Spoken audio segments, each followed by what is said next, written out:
Welcome back to the New Bridge Radio Show on WLTK-DB. Let's Talk.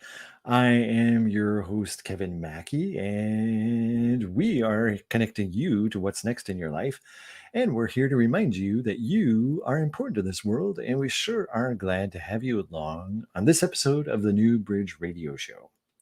Don't forget, you can catch us live on our station website.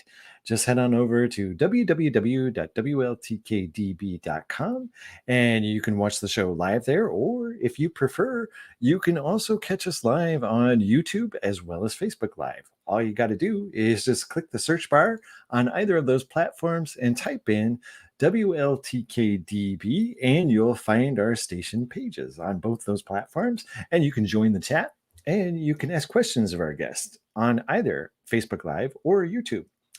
If you would like to get in touch with the New Bridge Radio Show, you can certainly email us. And we love hearing from you. We love knowing what you like about the show. And we even like knowing what you don't like about the show. And we love hearing from people who have learned or found out how to connect with what was next in their life.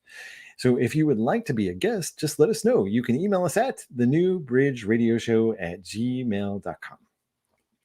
Now, tonight on the New Bridge Radio Show, we're fortunate to have fellow Washingtonian on the show. He is author Peter Harrett.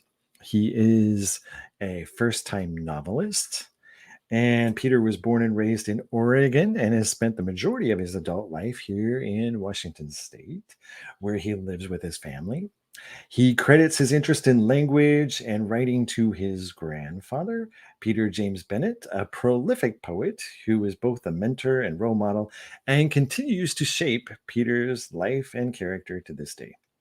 His first book and newest book is called The Rings of Hessarian, Book 1, and it's Peter's first novel, and it's going to be a trilogy. And it doesn't look like we have Peter yet, or he hasn't logged in yet. So we're just going to go on and we'll talk a little bit about Peter's book because it is interesting. The Peter's book is a science fiction book. And I got to admit, when I first read the title, I was like, I don't know about this. This might be something kind of corny. You know how science fiction books sometimes have these complex stories and you can't follow because the characters have such complex names. You're like, wait, who was that? Who was that? Wait, where'd this guy come from? So, you know how you kind of run into that kind of trouble when you come into a science fiction novel. This one wasn't like that. And when I first got it, I was kind of dreading it. I was like, I don't want to read this book. But I got started and started reading the book, and within the first 20 pages, I was kind of intrigued, and so I started going forward with the book. I'm like, wow, wait a minute. And for all of you people who are science fiction fans and that know a lot about science fiction, you may know in Star Trek, there's something called temporal mechanics. And temporal mechanics in Star Trek always means they're about to play with the timeline somehow. They're going to zing the ship around the sun and all of a sudden they're going to be back in time. Temporal mechanics. And temporal mechanics, if you're a huge fan of Star Trek Voyager with Captain Janeway was a huge show just a few years ago. And Captain Janeway would always say temporal mechanics was her least favorite thing in the universe to deal with. But it is weird how that show kind of ended with temporal mechanics. But anyway, this is a book about temporal mechanics. And it's complex. The protagonist in this story is a woman by the name of Valerie Dunne, Dunne. And she is an unusual person and a time traveler. And basically the gist of the story is she the Earth is facing an invasion of a superior species, and she is trying to save the day. She is going back in time to hide herself from being destroyed by these aliens. And what's interesting about her is she's not normal in that she has these five rings that do different things. They do healing, they create miracles, they have all kinds of powers that they do. And she goes back in, like, before Christ in time to live her life out and be with this family and kind of set the stage so that when it comes back to the 21st century, when she's born, she's set to give information and defeat the aliens and be able to continue life as we know it. And it it is a complicated plot, and it looks like Peter still isn't here to talk about it. But so I'll just give you a brief summary, and I won't spend the whole hour giving you like a book report because I know that's not exciting radio. But anyway, so Valerie Dunn has this elaborate plan to be able to come back and uh, uh, put together all of her rings and be able to defeat this planetary attack. So she brings back these books to the BC before thousands of years BC before she's born, and the books are from the future, and so they're indestructible. So she has these books with her when she comes back to the BC before Common Era timeline, and she also has these five rings that do these five things. Now, there's one ring, the fifth ring, the thumb ring, which is invincible. Like all of the other rings cannot defeat this one ring. Kind of like Lord of the Rings, but a little different. And so, as she's going through her timeline before the Common Era, she is uh, building her family, and she gave each one a ring, and she wrote a book on what the ring does and how to use it. And it is amazing how this comes together. So the book starts out where she's in modern time and she's a 4-year-old, and this guy attacks her and tries to kill her, and she's able to thwart him off. And it is fascinating how all of this takes place because this guy is a thief and actually has one of her rings. But it's very, very complicated. The whole plot of the book is that way.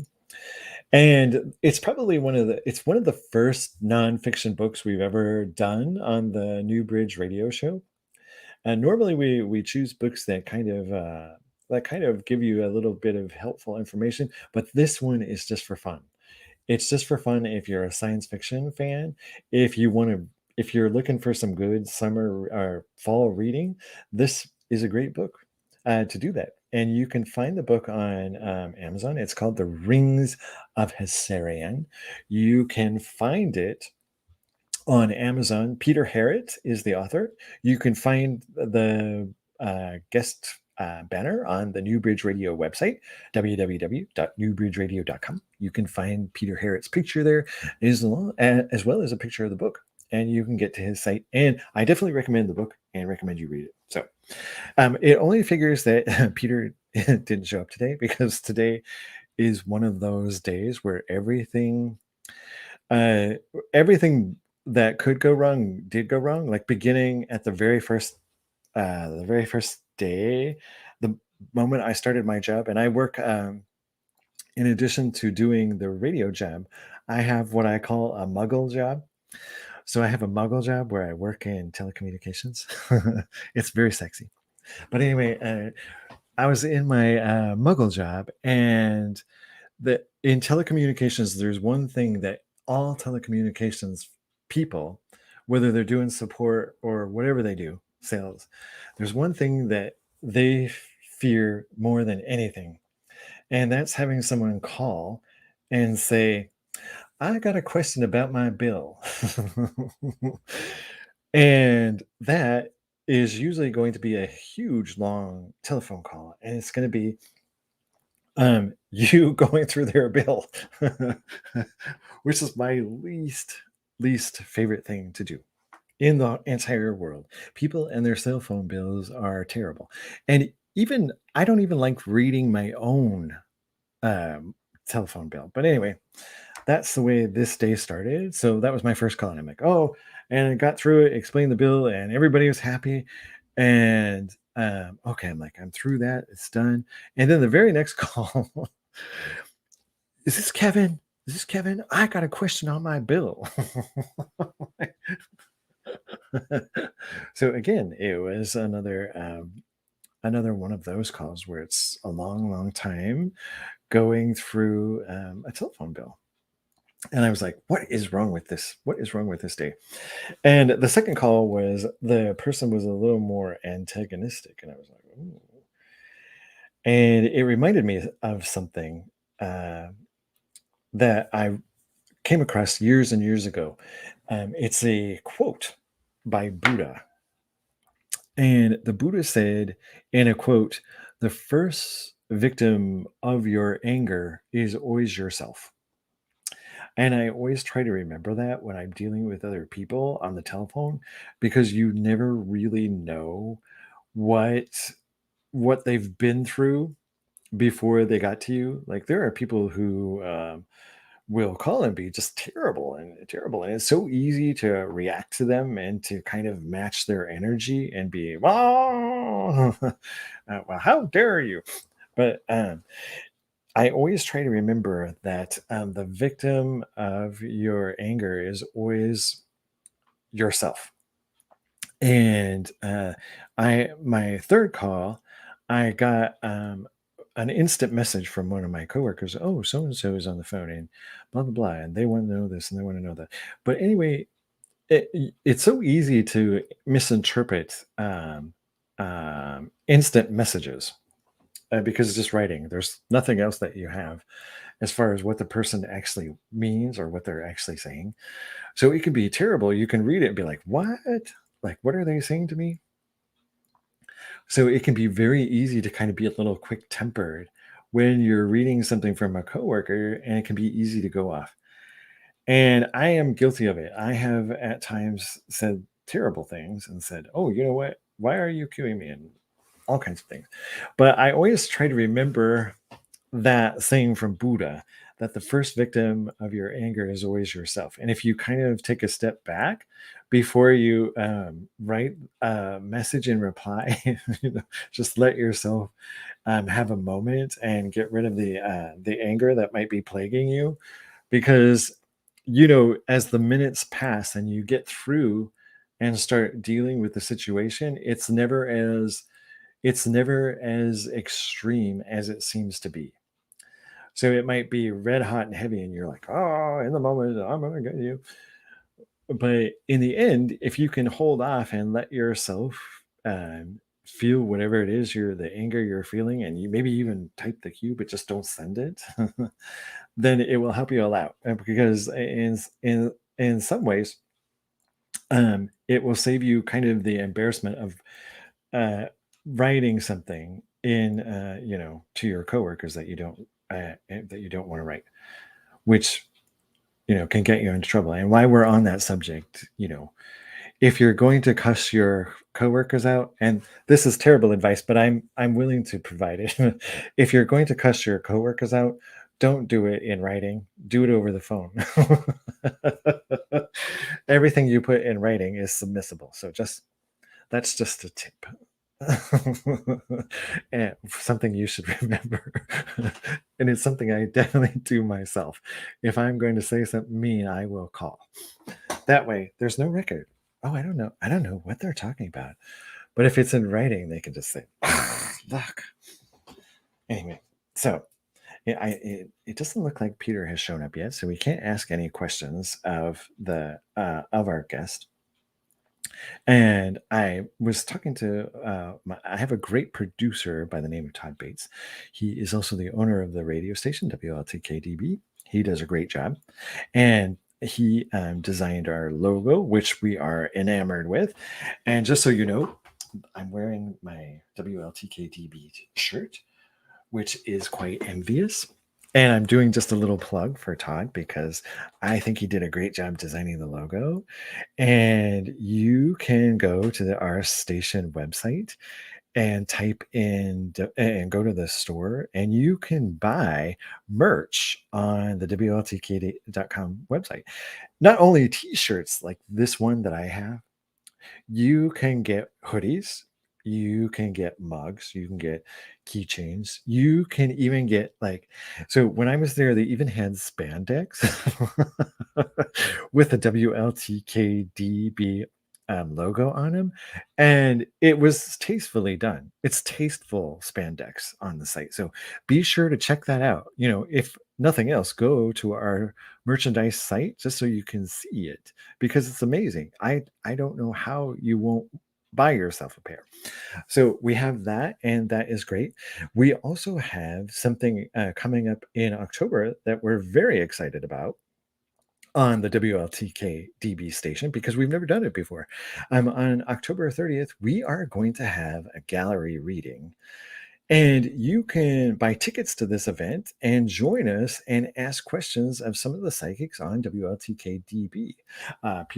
Peter O'Bara will be there. Nicole is going to be there. Missy Hart will be there. Nicole Strickland will be there as well. And it's not something you would want to miss out on. If you have questions that you have been pondering now for months and months and months, why not take advantage of our virtual gallery reading and ask questions of our psychics? You will not regret it.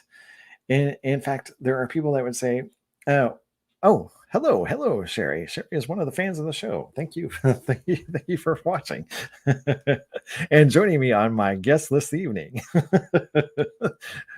Yeah. So don't mark that on your calendars. If there are still tickets available, you can go to www.wltk.com and you can find more information there and even purchase your tickets. Hey, hello, Nicole. Thank you. I'm glad to see you there. Nicole does a great job on Afterlife Chronicles. She has guests. She is very at ease when she talks to people. And Nicole has the funniest laugh of anybody I've ever seen. And I just love listening to her on her show, Afterlife Chronicles. Anyway, so we are getting close to an actual real break on the New Bridge Radio Show, and we are this show we're going to actually have two. So we are going to have to step away for just a brief moment, and we will hear from some of our sponsors, and we will be right back on the New Bridge Radio Show.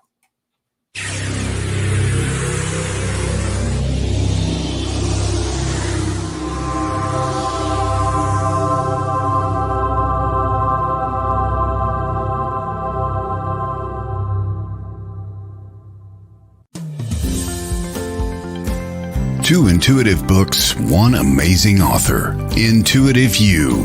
Psychic and Personal Development by Christina Bloom. We all have the ability to tune into our sixth sense, the realm of intuition. Whether your intuition presents as a gut feeling or full psychic ability, Intuitive You will help you to fully embrace how your intuition works.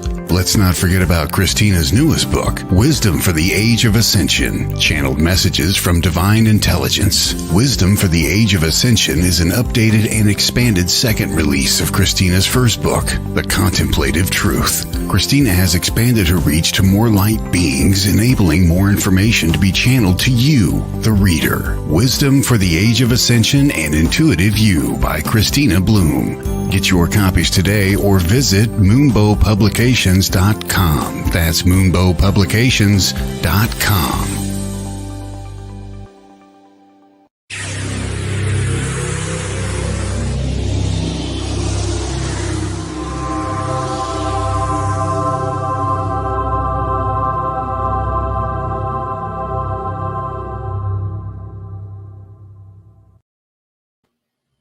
Welcome back to the New Bridge Radio Show. I am your host, Kevin Mackey, and we were supposed to be joined by science fiction author Peter Harrett, who wrote a fantastic book called The Rings of Hasaran. And unfortunately, something has held Peter up, or he hasn't been able to make it something came up. Who knows what could have happened at this point? All I know is he hasn't shown up, and so we are just continuing without him. And we are talking just a little bit about his brilliant book, which deals with time loops, science fiction, magic, crime, alchemy, and all of the things that a lot of us are interested in. It is a book that I found intriguing, and Peter has a really great writing style for his first book. The way he divides it up into time is brilliant. And as you're reading through the chapters, you'll find he does this perfect arc where it starts out kind of slow, and then it gets more intense and more intense and more intense. And then it's one of those books why when you get to the chapter, you're like, oh, I've gotta read more. I gotta find out what happens. And then it's to a different time scene. So it's a completely different scene. You're like, well, dang it. I didn't want that to happen. And then you start reading that time scene, and the same thing happens. It starts getting a little bit, it starts out kind of slow, and then all of a sudden it starts building and building and building. And then by the end of it, you're like, oh my God, I got to find out what happens next. And by the time you're there, then you're on to another one. But it's brilliant how it was crafted that way. And for a first time writer, I was like, boy, this guy really hit it out of the ballpark with this book, because it really will grab you, and it will keep you for hours reading it. And I did have the opportunity to hear Peter speak about the book in another podcast and explain that the book took 2 years for him to write. And it was his first book, novel that he'd ever written. And when he started the story, he had just talked to his daughter about the story and told her the story. And the more he told it, the more he thought, well, maybe I should write this as a story. The more it started to evolve. And his daughter is Valerie. And so it could very well be that main character, is named after his daughter. But we won't know, will we? Because Peter didn't show up. But anyway, the book is fascinating. If you can find it online on Amazon.com, go ahead and check it out. It's The Rings of Hessarian. And the Hessarian is spelled Hesaurun, is Hessarian. It's kind of a science fiction name. And as most of you know who are familiar with the show and have read my bio, I'm a terrible, terrible, terrible speller, and have had this spelling issue. But I'm also a writer. But I probably wouldn't be able to write anything if it weren't for spell check. But I started I became, maybe you're like me and you started out in grade school, and maybe you were a perfect, you were ambitious and thought you would get through school and you liked going to school. And then you had that one teacher that really for some reason didn't like you. Well, that happened to me. My one teacher was Mrs. K, and I won't say her full name or what grade I was in, because I have more people on my Facebook from my kindergarten class than I do my my high school class. But anyway, Mrs. K, they'll know who Mrs. K is. She wasn't my kindergarten teacher though. So anyway, I kind of didn't develop a good spelling skills in that class because of my particular teacher, Mrs. K. And to this day, I still struggle with it. And getting through, but if you are a high schooler listening to this and you're in the same boat as me and have trouble spelling or have terrible penmanship, don't let that stop you from going to college, because you will still make it. It may take you a little bit longer to do all the writing and do all the stuff, but you'll make it, and it's well worth it. It's well worth it to finish your school, because education is a currency that you can spend in any economy, and that is true. And I have done the gamut of higher education. I have a Bachelor of Science in Human Resource Management, which I thought would be ubiquitous and helpful. It wasn't. But don't let that discourage you either. Having a degree in HR is really almost as useful as having a degree in sacred music, kind of. I have a friend who has a degree in sacred music.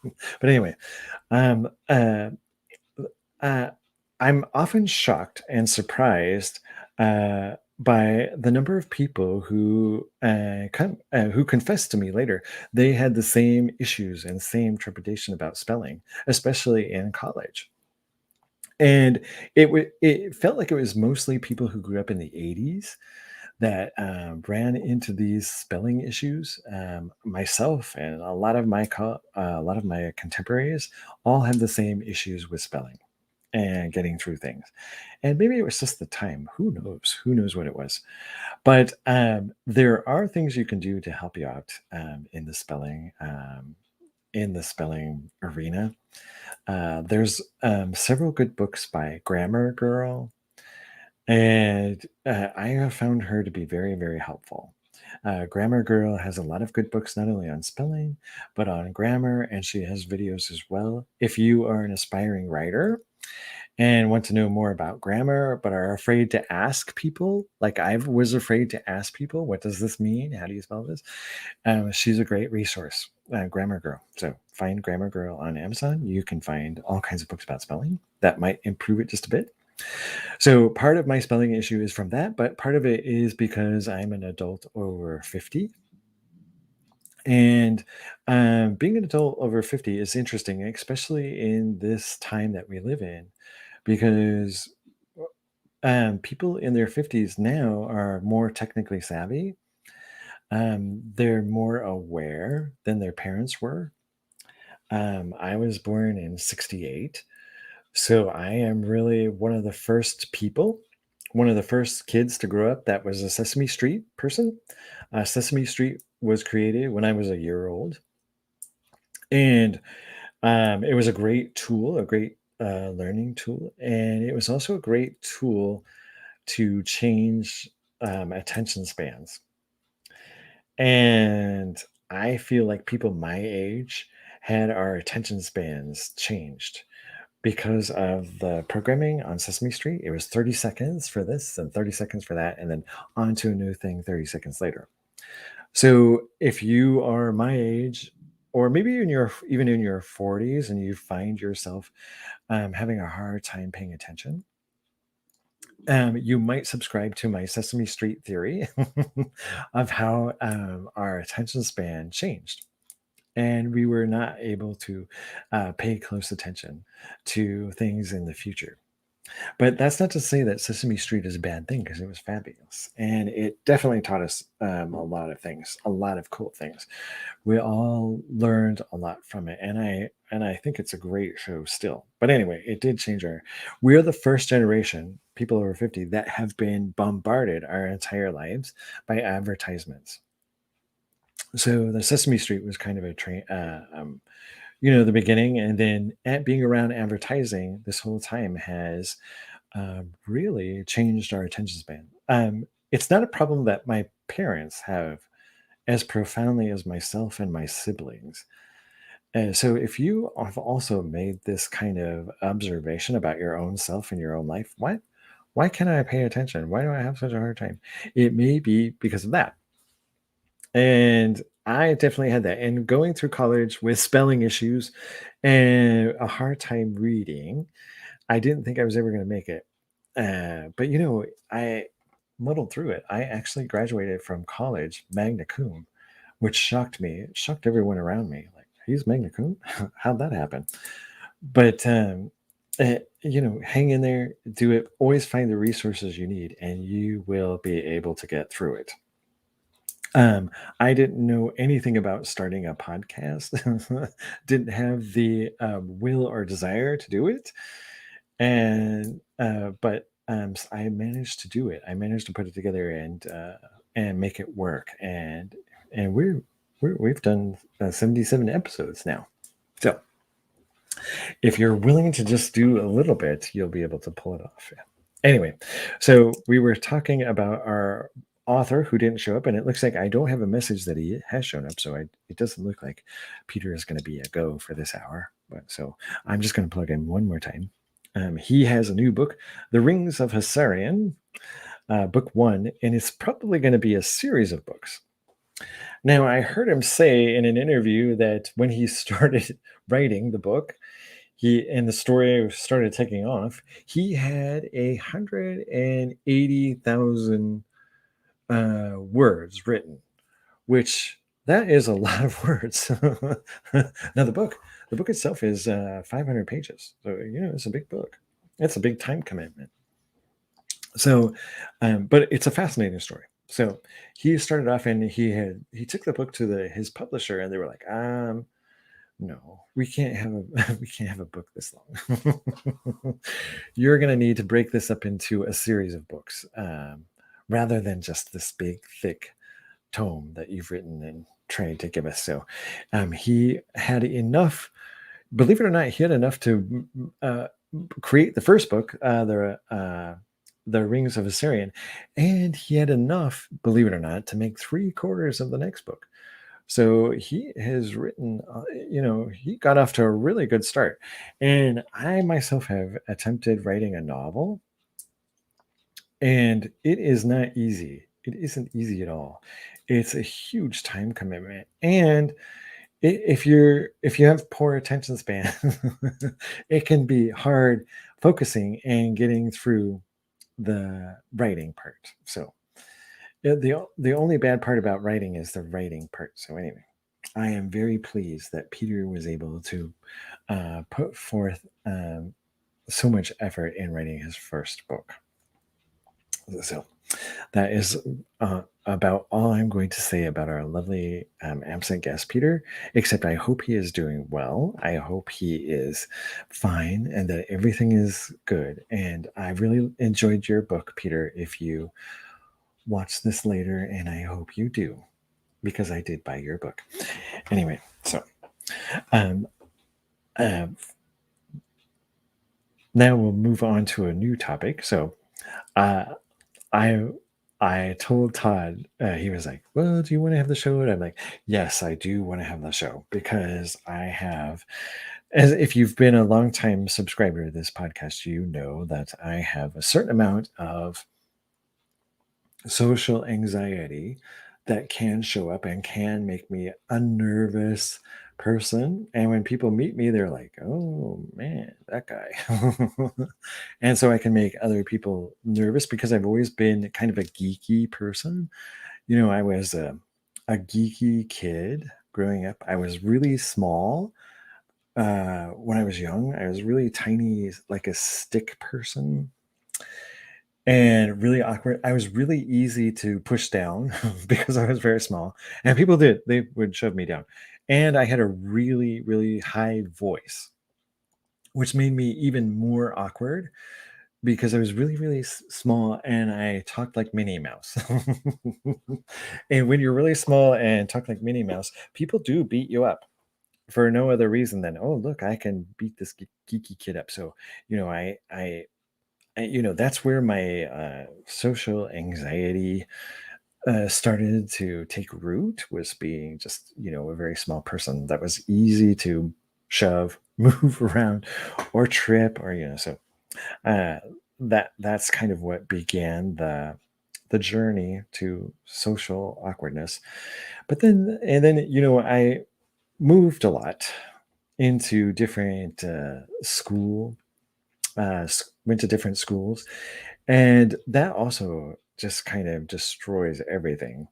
And maybe you're like me as well. You're one of those people who went to different schools, and it's terrible. And if you are listening to this show and you're in school now and you are have just moved to a new school, just started the new year at a new school with new people, and you're feeling out of place, I'm one of your people, because I know what that's like. It's terrible. It's one of the worst things in the world, especially those first few weeks of school where you're just like feeling awkward and terrible and you don't want to talk to anybody.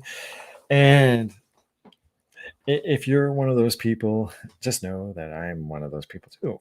But you know what? I made it through and got through it, and you will too. And it always does get better as you are moving through your school career.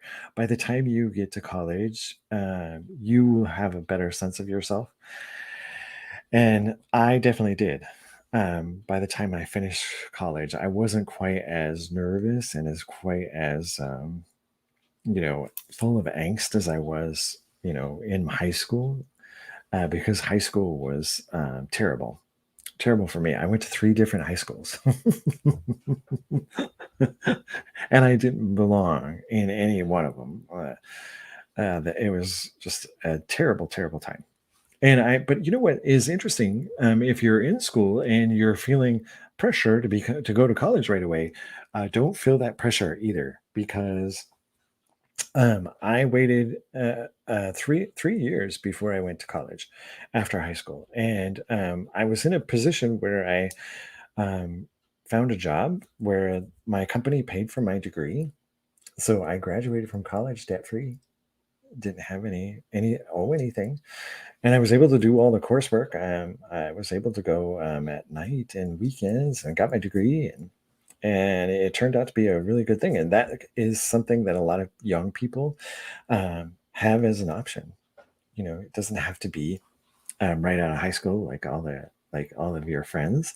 Like when I was a senior, all of my friends were getting scholarships and they were going and they were ready, and I was not. So don't worry about it. And also don't worry about going to a trade school either, because I went to Le Cordon Bleu cooking school later in life. And if you've ever thought about doing something like that, about going to culinary school, just know that it is huge. It's huge fun. It is huge, huge fun. I went to culinary school for a year at Le Cordon Bleu, and it, it, I had a huge class. Like there were 36 people in my class. It was huge. And it was interesting going to culinary school with that many people, because it teaches you so much. Oh, thank you, Nicole. Thank you. She said I was an inspiration. Thank you, Nicole. I appreciate you.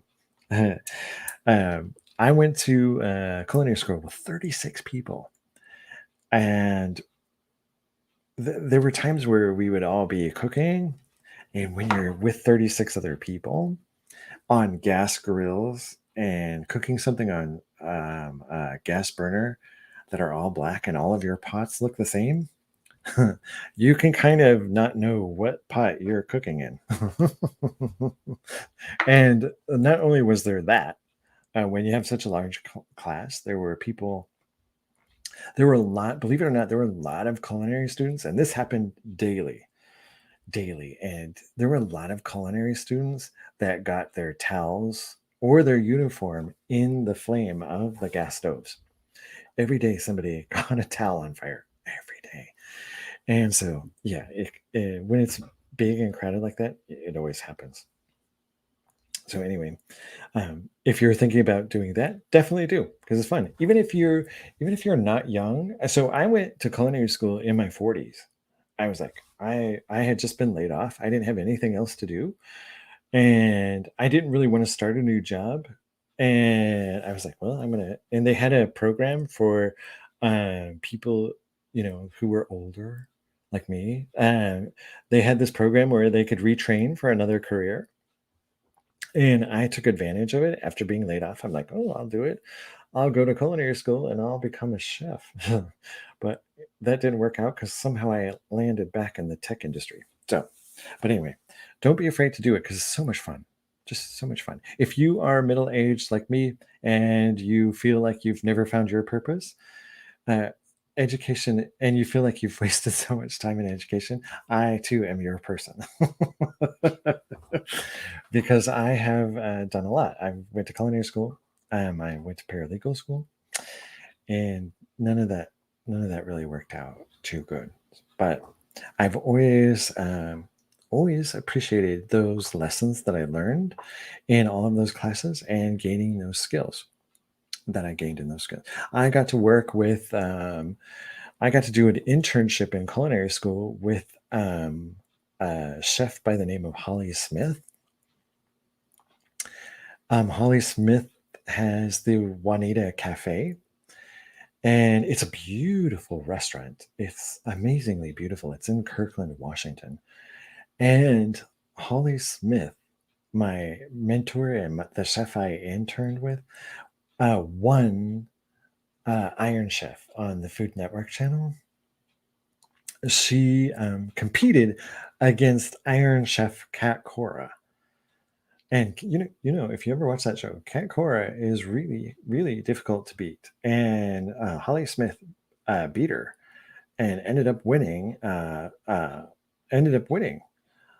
And so I was thrilled to be able to do my externship at her restaurant. And she made amazing Northern Italian food. And she was just such an amazing person. There is something and this kind of segues into something else, but I don't know if you've ever worked in a kitchen before, but I've done it since I was a teenager.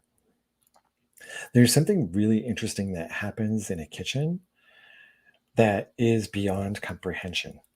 But there's something that happens when it's suddenly very busy and everybody is doing their work and doing their job, and it's crazy busy.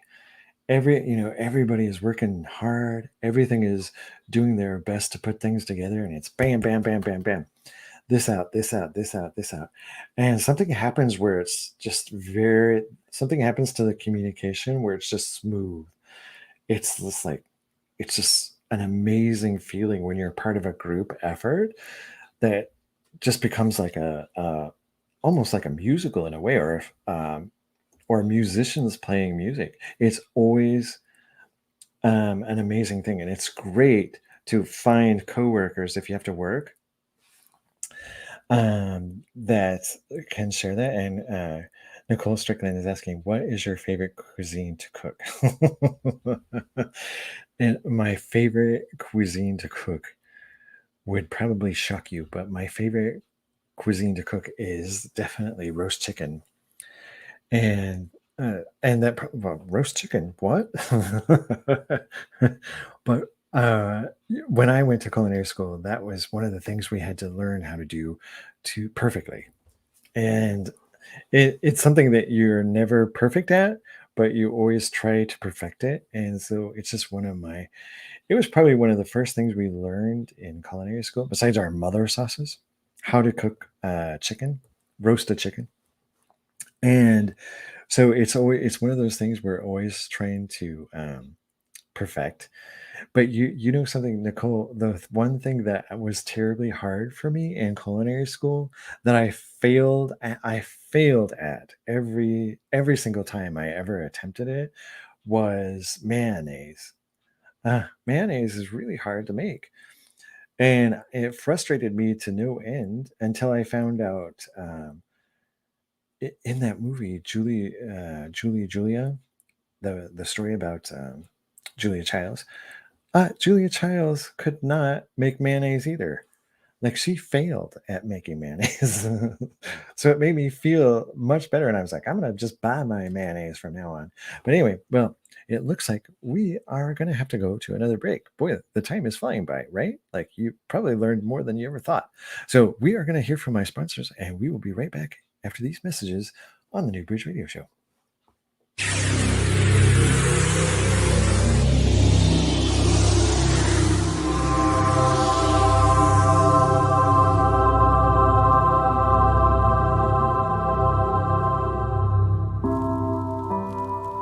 Sunday, October 24th, the 2021 Statler City Psychic Fair in Buffalo, New York. Come out and meet psychic medium and host of School Through Spirit, Diet Renee, and spirit medium and host of the Ghost Finders, Rob Thompson. Diet Renee is a renowned psychic medium, medical intuitive, and master teacher of psychic mediumship development. Hailing from Wisconsin, Diet trained underworld-renowned psychic Lisa Williams. Spirit medium Rob Thompson is one of Diet's mediumship development students. He is the host and executive producer of America's longest-running indie paranormal TV show, The Ghost Finders, on Amazon Prime, Apple TV, and Roku. He has made guest appearances on other shows including Discovery Channel's Paranormal 911 and A Haunting, and teaches paranormal research at the Los Angeles City College. Come and meet these two superb mediums together on stage for live gallery readings.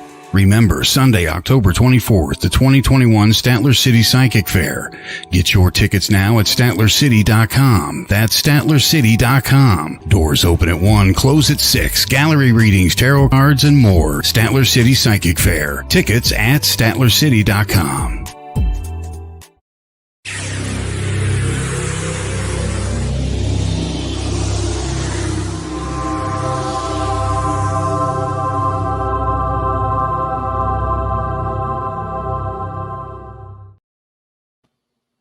Welcome back to the New Bridge Radio Show on WLTK-DB. Let's talk.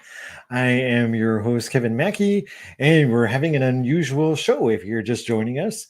Our guest, Peter Harrett, author Peter Harrett, science fiction author, was a no-show today. And we were all prepared, or I was all prepared to talk about his fantastic book, The Rings of Hyserian. But for whatever reason, Peter couldn't make it. And I was at first thought I might cancel the show if he didn't show, but I went ahead and decided, I'll just talk about the book and we'll just play it by ear and get through the hour. We'll mention the book and what I thought about it, because I think it's a great book and one worth mentioning. And it is science fiction. We don't do a lot of science fiction books on the New Bridge Radio Show. Normally it's books that tell us how to connect with what's next, but I guess sometimes we just need to have a little fun. And this is a fun book. If you're looking for something to read this fall, it's a great science fiction book that will have you turning the pages over and over in every single chapter. You won't regret it. And that's The Rings of Hyserian by our absent guest, Peter Harrett, a fellow Washingtonian. He lives in Arlington, which is just north of me. It's just north. It's by the reservation. It's a beautiful town. So anyway, you can check that out on Amazon. You can find him under the book's name, or you can find it under Peter Harrett. And his second book is the second part to the Rings of Hyserian is coming out. So you might want to check it out and get ready for that book.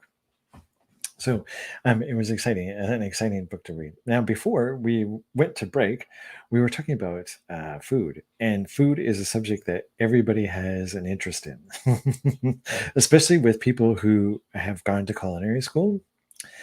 And after I went to culinary school, we didn't get invited anywhere for dinner. Like, nobody wanted to cook. Nobody wanted to invite Paul and I out to dinner because I went to culinary school and they felt like they were being judged. But something else that happened is I went back to work before culinary school ended, and at work we had a potluck. So we had we had this big potluck, and it's everybody on the graveyard shift. We're doing potluck, and we were breaking for the big potluck that we all had, and I brought some ribs. But everybody was watching me, and they had known I had gone to culinary school because sometimes I would be a mess when I come into work, but so they knew about me, and they were all hesitant, and they were waiting for me to give them feedback on what they made. Like, oh, it's delicious, and people don't invite us anymore because they're afraid. But I would be fine with Hamburger Helper. That's what I ate growing up. So yeah, people feel like they have to put on a show, and it's like, no. And Paul thinks that's funny. He's like, he'll basically eat anything.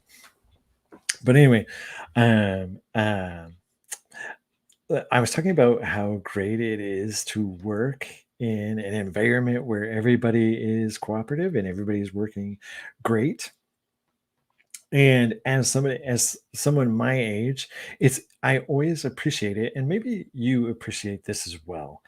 When you go into some place, it doesn't even have to be a restaurant, but you go into a business and there's somebody there who cares, who makes you feel important, and does their job with a certain degree of joy. I've always aspire to be someone that does that. And, I've been working a long, long, long time, and I've done a lot of terrible, terrible, terrible jobs. But I've always aspired, no matter where I was working, to always do my best and always be positive, always be somebody that comes in and has a good attitude, because it makes things so much easier. And there's a presupposition in NLP: the person or the element with the most flexibility in a system will have the most influence. And that is true. When you are somebody who puts forth that kind of effort to go in and be the best that you can be, and be cooperative and co-create whatever it is you're doing, you do end up with the most influence. And that is probably the most important life lesson I ever learned, about being flexible and being agreeable, because you never know what people are going through. Like, some of the coworkers you can't stand, you just never know what's happening in their own personal life. Like, and you could be the one source of light that is in this person's life. If you're the one that's agreeable and that is in a good mood, and you're the one that is making things move along, you just never know what that is. And I worked for AT&T for a number of years, and we were laid off. We were laid off. So, but the thing about it that about working for that company was, the end was very strange, because we kept getting notice. Oh, well, we're going to lay you off in 2 months. And then 2 months would come and we weren't laid off.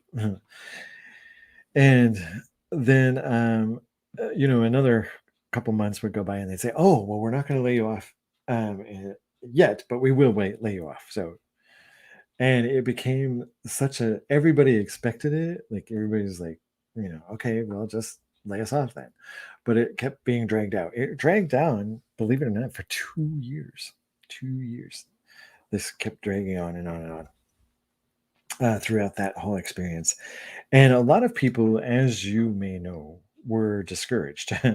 It's terrible to work in that were very discouraged, and I couldn't blame them for being reactive, highly reactive in their job. Like, I don't care, we're getting laid off, was kind of what they thought. But I still went in, still did it.